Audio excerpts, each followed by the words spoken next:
KINT semua. Semoga sahabat semua dalam keadaan sehat walafiat, tak kurang suatu apapun.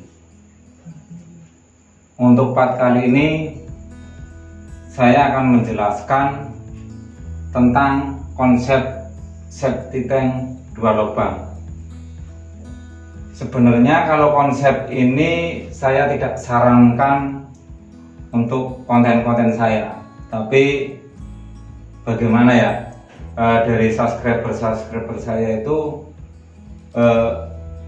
kayak meminta sama saya itu, tolong dong saya dibikinkan safety tank kalau dengan 2 lubang, karena saya kalau bikin 3 lubang tanahnya tidak memungkinkan. Nah, terus kalau dari memang lahannya tidak memungkinkan, apa berarti mereka tidak bisa membuat safety tank? Nah, otomatis saya berupaya bagaimana caranya dengan konsep walaupun 2 lubang seperti ini, mudah-mudahan safety tanknya akan tetap awet dan tidak mampet. Oke, sekarang akan saya jelaskan untuk ukuran-ukuran dari safety tank yang menggunakan 2 lubang. Nah, ini nggak seperti biasanya saya bikin tampak atasnya seperti ini, karena saya gambar seperti ini saja mereka itu bingung ini sebenarnya tampak atas apa tampak dari samping. Nah, ini kalau ini terlihat dari samping karena untuk menggambarkan ketinggiannya, isinya apa, terus untuk pipa-pipanya kan gampangnya terlihatnya itu seperti gambar dari samping, gambar potongan seperti ini, potongan memanjang. Kalau ini 2 lubang saya potong panjang, kelihatan seperti ini. Lah, ini untuk denahnya, berarti ataupun denah ataupun nanti bentuk yang akan digali. Ini lebarnya 2 lubang adalah 2 kali 1 meter. Ini 1 kali 1, ini 1 kali 1, karena digabung menjadi 2 kali 1 meter. Kayak ya, untuk ukuran yang ini berarti space-nya bisa 2 meter kali 1 meter. Nah, ini saya simulasikan, ini adalah pipa yang dari WC. Pipa yang dari WC menggunakan pipa 3 in. Nih, pipanya 3 in. Lah, levelnya dari tutup beton ini turun 10 sampai 15 cm dari tutup beton.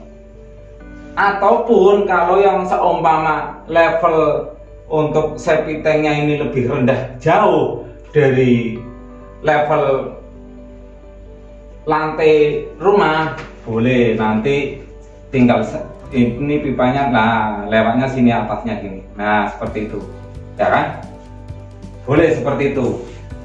Nah, oke, ini berarti turun 10 sampai 15, dan diusahakan pipa ini ada kemiringan per 1 meternya adalah 5 cm. Kalau jarak dari WC nya 5 meter, berarti seumpama sana dianggap 0, di sini adalah minus 25. Oke ya. Nah, terus di dalam tank 1 ini ada yang harus kita perhatikan. Yang pertama ini 1 CO. Nah, ini fungsinya untuk clean out ataupun buka tutup kalau nanti seumpama sampai terjadi nyedot. Menggunakan pipa 4 in, dan nanti ada tutupnya. Kita beli CO di pasaran, ada yang dari PVC ataupun dari stainless, yaitu menggunakan pipa 4 in menggunakan tutup PVC CO. Terus yang ini rongga udara. Nah, rongga udara fungsinya untuk sirkulasi udara dan sirkulasi oksigen, karena di dalam safety tank ini kotorannya itu bisa terprosesnya itu karena adanya mikroba, dan mikroba itu sendiri bisa berkembang biak dan bisa hidup apabila ada sirkulasi udara. Terus fungsi sirkulasi ataupun rongga udara ini selain untuk berkembangnya mikroba, juga untuk mengatasi jangan sampai ada gas terlalu banyak di dalam septic tank ini sendiri. Nah, di konten-konten sebelumnya banyak yang menanyakan, itu rongga udaranya cukup satu apa cukup dua apa cukup harusnya tiga-tiganya. Nah, ini rongga udara terlihat cuma kelihatan satu, tapi di dalamnya tinggal antara dinding tank 1 dan tank 2 kita kasih pipa robus seperti inilah ini. Nah ini otomatis kan secara tidak langsung walaupun keluarnya cuma satu, sebenarnya rongga udaranya ini sudah connect menjadi 3 ruangan. Oke ya. Nah, ini yang menjadikan lain di konsep saya membuat septic tank menggunakan 3 lubang dan menggunakan 2 lubang. Kalau konsep saya yang septic tank menggunakan 3 lubang, jalur antara tank 1 dan tank 2 nya saya lewat bawah. Karena saya amati kalau tinja yang baru turun itu kebanyakan itu ngambang, makanya biar jangan sampai tinja yang baru berpindah dari tank 1 ke tank 2, makanya saya di situ konsepnya lubangnya ada di bawah. Sedikit untuk penjelasan, di konten-konten sebelumnya kalau lubangnya di bawah itu menggunakan lubang tanpa pipa, yaitu lubangnya bisa 30x40, 20x40 seperti itu. Terus untuk kejelasan yang ini, nah berarti dari tank 1 dan tank kedua, sirkulasi untuk berpindahnya antara kotoran yang berada di tank 1, tank penerimaan dan sekaligus tank pencairan, juga sebagai tank pemuraian di sini saya menggunakan ini pipanya 4 in. Pipa 4 in. Nah, biasanya saya menggunakan hanya pipa terpotong untuk connect antara ruang 1 dengan ruang satunya. Tapi di sini saya menggunakan elbow. Elbow ini yang pertama, ini posisinya lebih turun dari ini 15 cm. Kalau ini tadi 15 cm dari tutup, berarti ini 30 cm dari tutup. Nah, otomatis space-nya dari bawah ini tinggal 120. Nah, dari level ini kita kasih elbow di bagian tank satunya. Nah, kita sambung pipa sepanjang 40-50 cm. Tujuannya kalau ini tinja baru turun, nah seperti ini. Nah, kan otomatis level air di dalam tank ini nanti levelnya segini. Nah, ini.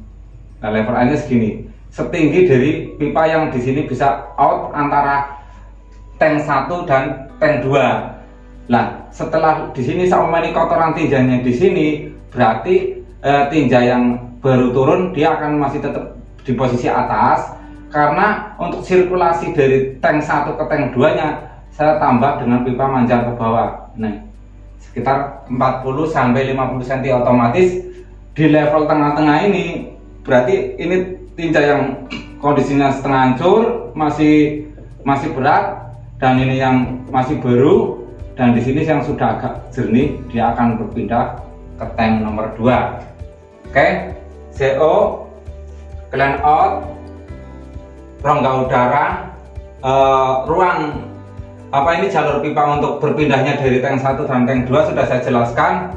Nah, ini kalau satu takutnya nanti terjadi masih kurang lancar, bisa pasang 2 ataupun 3. Yang penting nanti di sininya ada elbow dan nanti ada pipa turun ke bawah. Oke ya. Nah, terus ini jalur yang antara buat tank kedua, kalau memang ada kontrolnya ke got, kita kasih turun 40-45 cm, baru kita larikan ke got. Oke. Nah, sekarang tinggal saya menjelaskan di sini.